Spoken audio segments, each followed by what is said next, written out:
سلام عرض میکنم دانشجویان عزیز. اینک درس سوم خود را شروع میکنیم. چنانکه در آخر درس دیگه سفارش داده بودم 3 جمله رو ترجمه کردن شد. باز زیر شکل درست ترجمه شو می‌نویسم.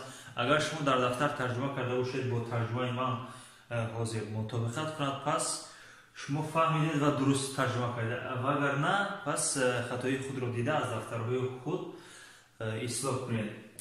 خب جمله یکم: You have a cat. You have a cat. I have a map. خب ترجمه جمله یکم: شما گربه دارید. You have a cat. شما گربه دارید. I have a map. من خریطه دارم. خب شکل درستی ترجمه جمله یکم چنین است: شما گربه دارید. You have a cat. من خریطه دارم. I have a map. خب جمله دوم رو ترجمه شما می‌نویسم. My map is blue. My map is blue. خریطه من کبود است. Your cat is black. Your cat is black. گربه شما سیاه است. یعنی چه شکلی است؟ شکل درست ترجمه دوم جمله My map is blue. خریطه من کبود است. Your cat is black. گربه شما سیاه است. شکل درست ترجمه شما. خب سوم جمله رو می‌نویسم. They have a pen. با این خط گوش کنید. تلفظ را برادر خواهش کرده بود که آهسته‌تر تلفظ کنیم چون که فهمه باشد. They have a pen. اگر برای شما دشوار نباشد they گفتن، شما میتونید این دو حرف رو همچون they بخونید، یعنی they که زبان در دندانهای بالا میچسبد. They have a pen. ولیکن اگر برای شما دشوار باشد پس باقی نیست. برای این مقصد بسیار حرکت هم حاضرش دادن نمیشه. بعد از اونهای یعنی از سطحهای بالایی با تلفظ خواهید کار کرد. They have a pen. آنها روچکه دارند. Their map میباشد. Their pen is red. Their pen is red.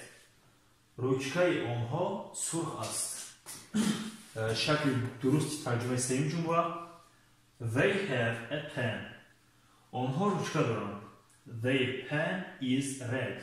روچکه آنها سرخ است. خب دوسکه رو چاپ میکنم. این یعنی جوابی با دقت نگاه کنید. جوابی آن جمله هایی بود که درس گذشته من برای شما یعنی سفارش دادم که همین جمله ها رو ترجمه کنید، لغت ها رو استفاده بودم. خب شکل درست ترجمه این سه کلمه زیرین چنین است. اگر درست باشد پس خیلی خوب، یعنی مخطئ درست باشد پس اصلاح کنید. من پاک میکنم. خب درس امروزه خود رو با کلمه های زیرین شروع میکنیم. خب برای آنکه حالا فعل تو بی رو بذاریم خیلی وقت است.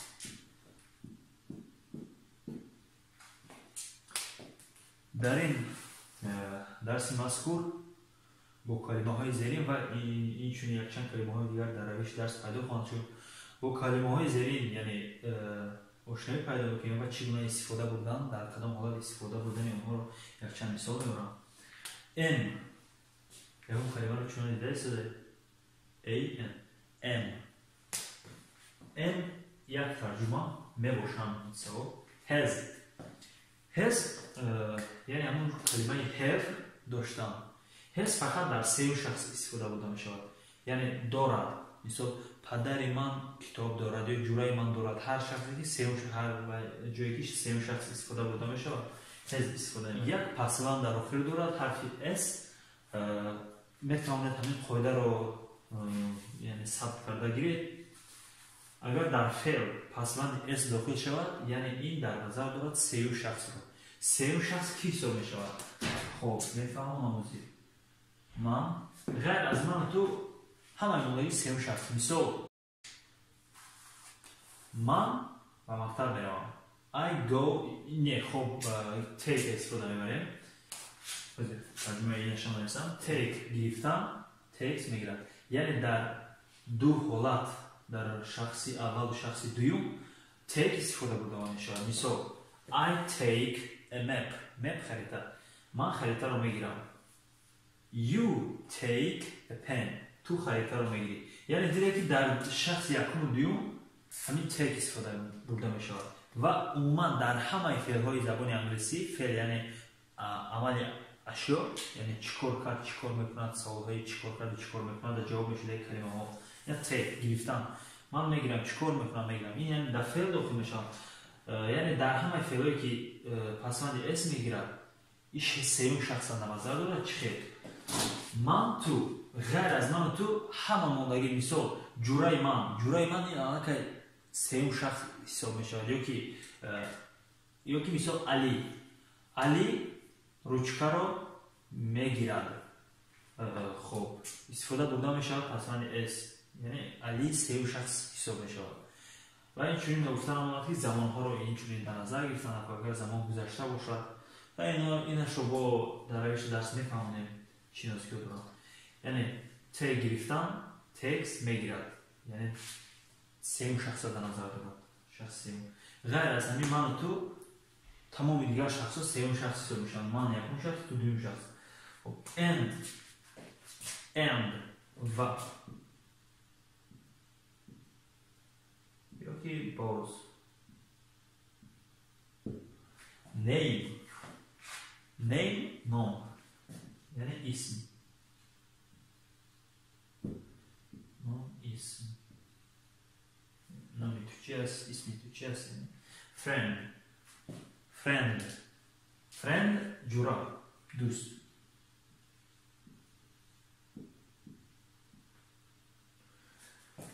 خب نمیدونم در الفبای تاجیکی اوی زده در وقتی ما بود این حال هست نیست.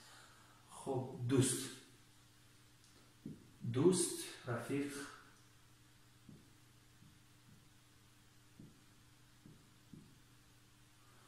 don't نه و نه یعنی отрицательный یعنی این کار کننده یعنی یک چیزی مثلا من میروم I go من نمیروم I don't go یعنی هر یک مقصد فعل ها رو این کار میکنند. من میگیرم من نمیگیرم من میکنم من نمیکنم. خب doesn't این چونین بین don't و doesn't چی فرق؟ doesn't در سوم شخص استفاده بوده میشود یعنی در سوم شخص چی گونه استفاده بوده میشود. I go you go من میروم تو میروی. علاقه مونگیان he уже یعنی او سوم شخص حساب میشود. او میرود he goes من نمیروم I don't go تو نمیروی. you don't go سوم شخص علاقه he doesn't go he don't go نمیشود یعنی سوم شخص شد علاقه doesn't استفاده بوده میشود. خب این چونین کلمه go رو نویسیم باید. خب اینجا جونست. خب خواهش میکنم در دفترهای خود نوشته گیرید لغت ها رو چون که یادی پاک خواهم کرد و به قسمی فهمونیم. خب یعنی میانی رفتن و میروادن همین فرق مقصد go در شخصی اول و شخص دوم استفاده بوده میشود ولی که شخص سوم شد goes استفاده بوده میشود میرود. خب این حال این دو تاشم خواهش میکنم نوشته گیرید در لغت های خود یک بار دیگر تلفظ میکنم چگونه تلفظ کرده میشوند. am what has take takes and name friend don't doesn't go goes. شما آشنا باشد همین کلمه am مثلا در بسیاری جاها باید شما شنیده باشید I مثلا I میگن I من I am یعنی میباشم در کدام حالت چه استفاده بودیم حجت بر am نیست چون که ترجمه اینجا باید خیلی شدن من میروم اینجا میباشم هیچ دخلی ندارد. I am کدام حالت استفاده بوده میشود آخه شما فرستاده من میباشم، یعنی باید دوامش باشد که یکم چیز من کی میباشم. مثال I am، یعنی شما فرستاده من دانشجو میباشم، یعنی همین am ترجمهش میباشم. I am a student. چون که از روی تجربه ها در بسیاری حالت بسیار آدم وقت میپرسیم مثال یکم چیزی که باید جواب تیم I در بعضی بسیاری حالت ها مقصد نامورد استفاده میبرند اما. مثال I am go to school، مثال من به مکتب میروم میباشم، یعنی همین اما در خاطر گیرد که ام یک ترجمه دارد میباشم. و اینچنین در اوین های بالایی هم در چند مورد ها آمدنش را خواهم فهمون، یعنی در دیگر مورد هم خواهم آمد. یعنی در عین حال I am a student، من دانشجو میباشم. I am Tajik، من تاجیک میباشم. I am مثال Russian، من روس میباشم. یعنی ام استفاده بردن خاطر شما میفهمید که میباشم. خب کلمه ام باوری دارم برای شما فهمه است. اگر نفهمه یکم چیز نفهمه دیگرش باشد حتما در کامنتاری نویسید جواب کنید. تقریبا در بسیاری موارد ها what در جمله های سوالی میبید. مثال what are you doing، مثال what are you doing، یا که what's your name، what همین خلاصی گفتی در بسیار جاهای سوالی در جمله های سوالی میبید. نازم مثال ترجمه سبوکش ترجمه آسانش چی؟ مثال میبیارم آسان ترین جمله که هم من در شناس اصلا فکرم What is your name؟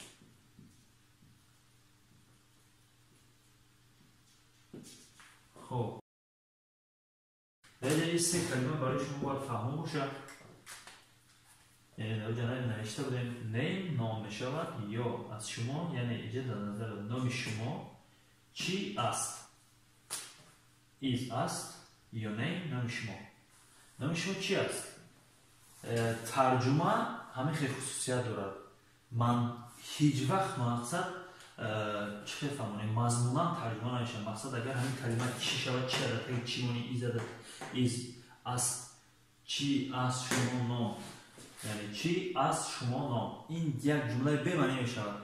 جمله منطقاً ترجمه می شود. یعنی ما از همین روی جمله اگر فهمیم که اینجا پرسیده است منطق همین جمله میگه که نام همون آدم پرسیده است نام شما چی است، نام شما چی است. باید ما همون چیز ترجمه کنیم، منطق جمله ترجمه کنیم.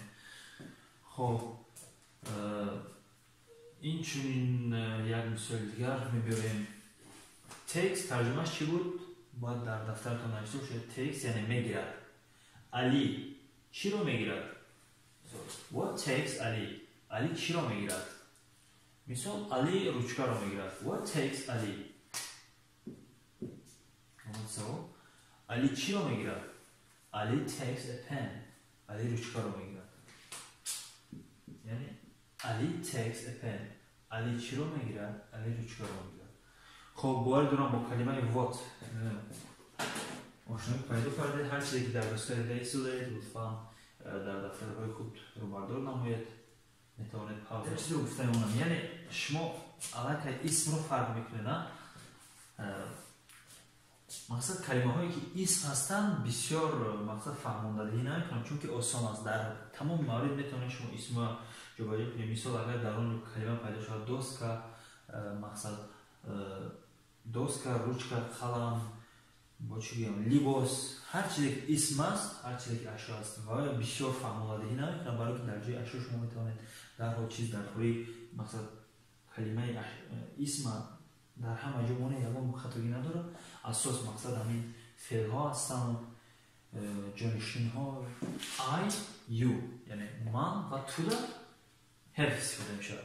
استانی یعنی ماندگی دیگر حالت ها همش سیم شخص هایی که شود سیم شخص می شود. دیگر حالت ها has استفاده می شود. has ترجمه دارد. مثال I have a notebook. خب یک کلمه نمیگه نمیسیم notebook دفتر نوشته گیره در لغت خود پاک میکنم. I have a notebook. من دفتر دارم. You have a notebook. تو دفتر داری. سرور have a notebook. حالا که این خطا باشه که سرور دفتر دارید، یعنی سرور دفتر دارد استفاده برده میشه. یعنی وقت سه شخص باشه در زبان ترکی سه شخص پسوانی اد میگیرن. در زبان انگلیسی s. سرور has a notebook. یا که my father پدر من my father has a notebook. خب حوزی مثال میبرم. خب دلبر has a notebook یعنی دفتر. دلبر دفتر دارد. دلبر دفتر دارد. دلبر has a notebook.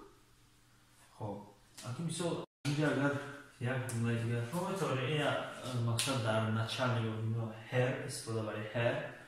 حالا که شما میتونید این چونین وقتی که آدمو گپ بزنن این واقعی کلمه همچون هار استفاده میبرن.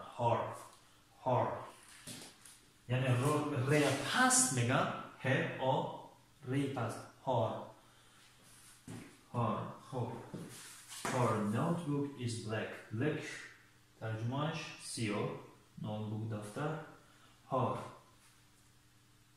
درس دوم یعنی هار از اون او یعنی در چیزی که با او یعنی زن رو در نظر دارد با او داخل داشته باشد یعنی دفتر او. هر notebook دفتر او black is black سیاه است. دفتر او سیاه است. خب دلبر has a notebook. Her notebook is black. دلبر دفتر دارد. دفتر او سیاه است. خب هزار باید دارم که شما فهمیدید. یا که مثال my friend. خب my friend has a cat. my friend جورای من. خب جورای من گربه دارد. یعنی دیده has ترجمهش دارد یعنی در همان حالت همون دارد ترجمه کرده میشه. my friend has a cat. جورای من گربه دارد. خب لطفا ایسته گیرید پاک میکنم. خب کلمه take و takes یعنی این هم همچنین یعنی فعلش که پسوانی اس گرفتگی است فقط سه شخص داخل دارد. مثال you take a pen تو روچکه رو میگیری. یا که این هم اگر خط زنیم میشه take a pen یعنی تاکید خطاب کرده ایستاده است. take a pen روچکه رو گیر.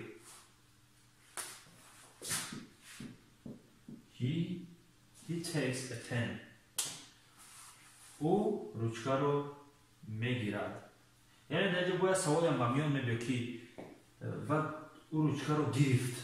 مقصد یعنی گرفت هسته که یک کلمه هم هست در مثل زمان گذشته یک کاری که حالت انجام یافت زمان گذشته گرفت.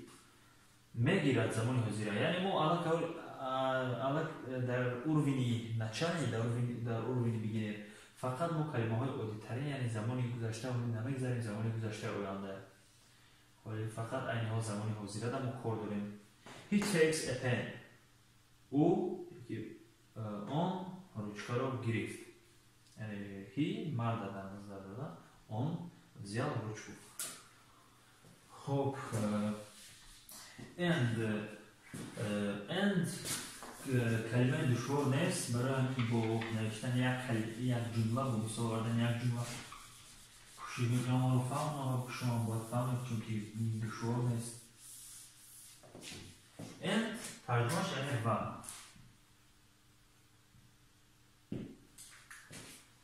مثال I and you من و تو. he and she او و آن یعنی یک پسر یا دختر در نظر دارد. he and she آن نه ای آن اگر باز بروسی گیم ولی میرسم یعنی حرفی الا بعض وقت میرسن حرفی راست بعض وقت یعنی خیلی میرسن با که ندارد. I take the black pen and the red notebook یعنی من خب شما چقدر همین ترجمه که همچنان در ترجمه کلمه های دراز هم بسرستانگی رو نمیتیم یعنی منطقا ترجمه کنیم یعنی چی کلمه ها رو خورسیم دفتر سرخ یعنی значит معنی اون داره که دفتری سرخ black pen رучка سیاه take I take من رучка سیاه و دفتر سرخ رو میگیرم من رучка سیاه و دفتر سرخ رو میگیرم اگر مقصد در اینجا هم مضمون ترجمه نمیکنیم مثلا من میگیرم سیاه رучка و سرخ دفتر من میگیرم سیاه رучка و سرخ دفتر این کلمه این جمله یعنی با توجه که ما عموما استفاده نمیبریم ما استفاده نمیبریم طرز درستش من دفتر سیاه من رучка سیاه و دفتر سرخ رو میگیرم ما با توجه که استفاده نمیبریم برای هم خیلی با توجه که ترجمه کردن هم ترجمه کنیم لیکن با زبان انگلیسی گفتن در باید حتما I take the black pen and the red notebook. خب باید برم and نه چندم کلمه دشوار است یعنی و مثل my friend and my father جورای من و پدرم یعنی کلمه name یعنی ترجمهش رو فهمونده بودم نام مثل از ساده‌ترین کلمه سر میاد از ساده‌ترین جمله What is your name? نام شما your name نام شما چی است؟ What's your name? نام شما چی است؟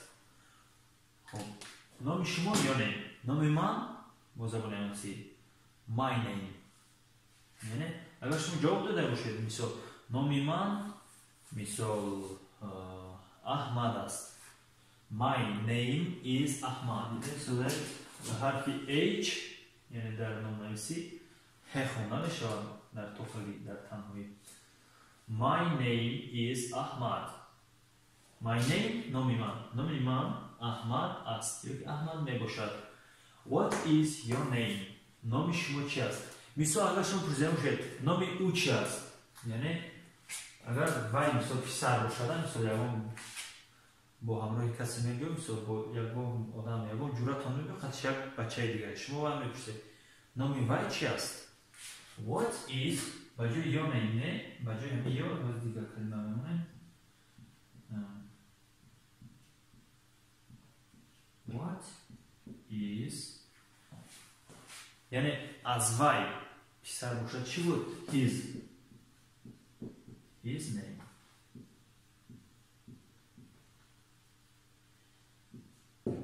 یعنی his name نامی وای یعنی پسر در نظر دارم What is his name نامی وای چی است What is his name What is his name نامی وای چی است یعنی و اگر بگه که نامی وای محمود است His name is محمود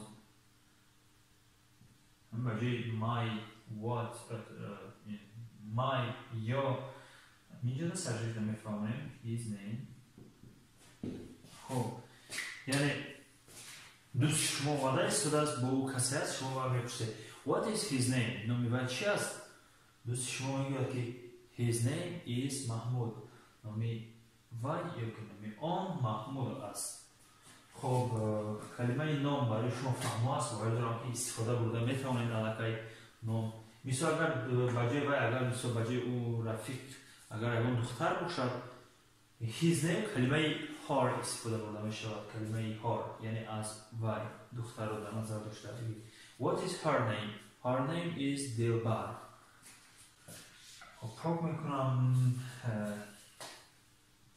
به اعلام پاک کنم ببخشید خواهش میکنم نوشته گیرید هر چیزی که در دوست است هر چیزی که در دفتر سنگیلیس نوشته گیرید پاک میکنم درباره این هم بسیار نمیفهمم چون که چنان گفتم اسم یکم جای مشکل ندارد در همین جمله شما چه خیلی که میخواید دلخواه جدا مونده مقصد دلخواه جای معین مونده رفتن نگیرید friend دوست my friend your friend his friend her friend یعنی جورای من جورای تو جورای و جورای آن مثال یک کلمه می‌نویسم Nasim is my friend دوستی من is میباشد نسیم یعنی نامی اونم یعنی چگونه ترجمه میکنیم؟ اول نسیم خودش رو نسیم چه گفتم در زبان تاجیکی اول اسم میدیو با اسم باشه باز اسم میدیو بعد دیگر یعنی در اینجا دیگه دو اسم ها نسیم کی نسیم فرند چی جورا یعنی هر دوی همین اسم میشه خب هر دوی اینکه اسم شده در تاجیکی اول اسم ترجمه شده رفتن میگه یعنی نسیم جورایی با استیلو بگیم جورایی خب جورایی با کی تعلق داشت یعنی ما گذاشته بودیم جانشین های تعلقی تعلق مای یعنی من جورایی من ایز میباشد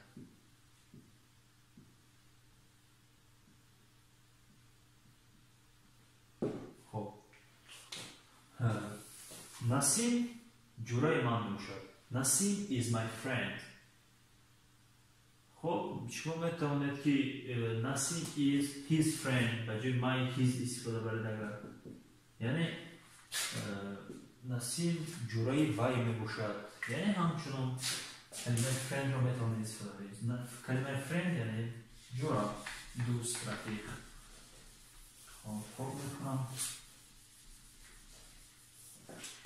شاید من بعضی جمله ها رو تست کنم شما میتوانید در وقت دلهای خود پاوزه مونده مقصد رو بردار نمایید جمله ها رو نه یعنی کلمه فعل رو انکار میکرده کلمه به حساب منوع دازم در شخص سوم استفاده بوده میشه مثال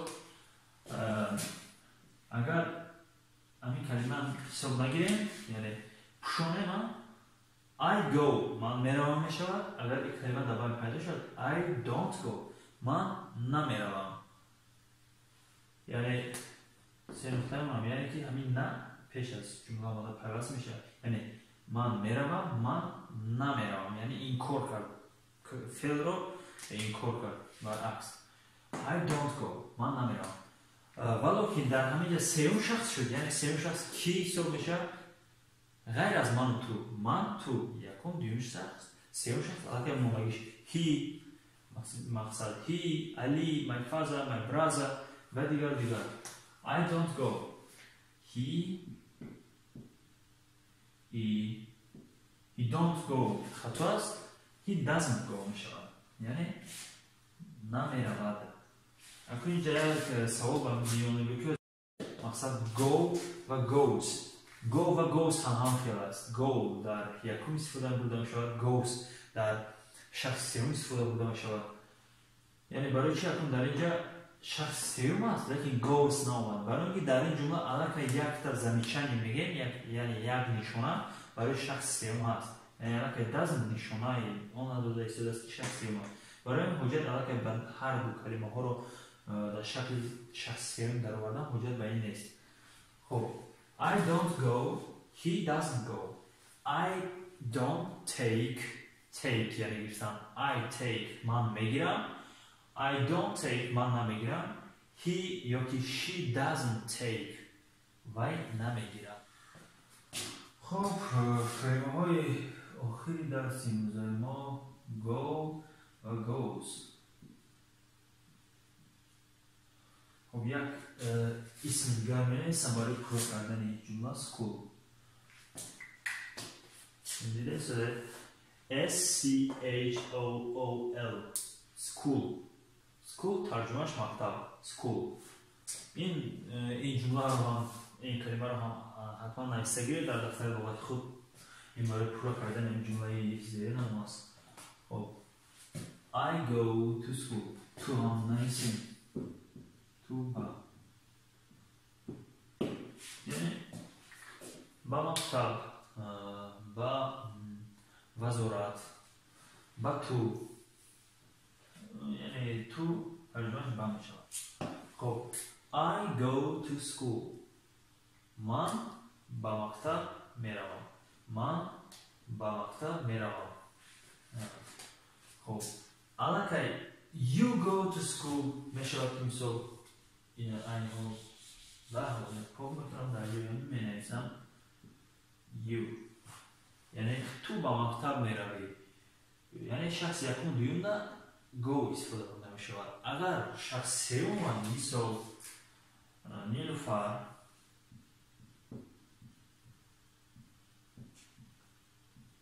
یعنی goes می رود می شود در ترجمهش می رود. خب نیلوفر goes to school. خب یعنی دیده ایستاده نیلوفر چند شخصی حساب می شود؟ سه شخص. یعنی این نه در من داخل دارد نه در تو. یعنی من یکم شخص، تو دوم شخص، ماندگیش. نیلوفر، اوتا، اوچا، بیوی، بابا همش دیگر سه شخص همچون نیلوفر. نیلوفر goes to school. نیلوفر با مکتب می رود. یعنی goes ترجمهش می رود. نیلوفر goes to school.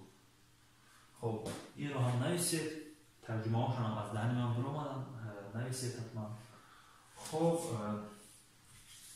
این روزه درس خود رو تمام کنیم. با خواستم آمدم که در تگ همین ویدیو نیست لغت ها و سفارش های نوی درس رو حتما نویسم.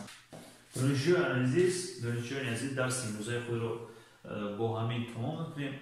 حتما در اپیسنی همین ویدیو در آمده در جایی که میبره داتا و وقت ساعت همین ویدیو رو پرستم میدونید باید شما فهمید من چیه در نظر دارم. یعنی اپیسنی همین ویدیو در من سفارش های یعنی برای خوندن و برای ترجمه کردن رو می نویسم. حتما در آمده یعنی برای سیگیم پریم همین اپیسنی برای وظیفه های خودتون گیری یعنی اجرا کنید. درس دیگر باز خواهم شکل درستی ترجمه شما رو نویست. شاید از درس های 12 و 13 در نقشه هست که درس رو عموما با زبان انگلیسی یعنی رفت درس رو با زبان انگلیسی کنیم و برای آنکه شما فهمید زبان انگلیسی رو سوبتیتر یعنی تکستی زبان انگلیسی چیزی که من گفته ایستادم در پایان ویدیو خواهد برآمد. خب در نقشه چنین است. با شما بودم رحمان حسین. تا درس دیگر همه شما رو انتظارم. حرکت، کوشش، نتیجه. سلامت باشید.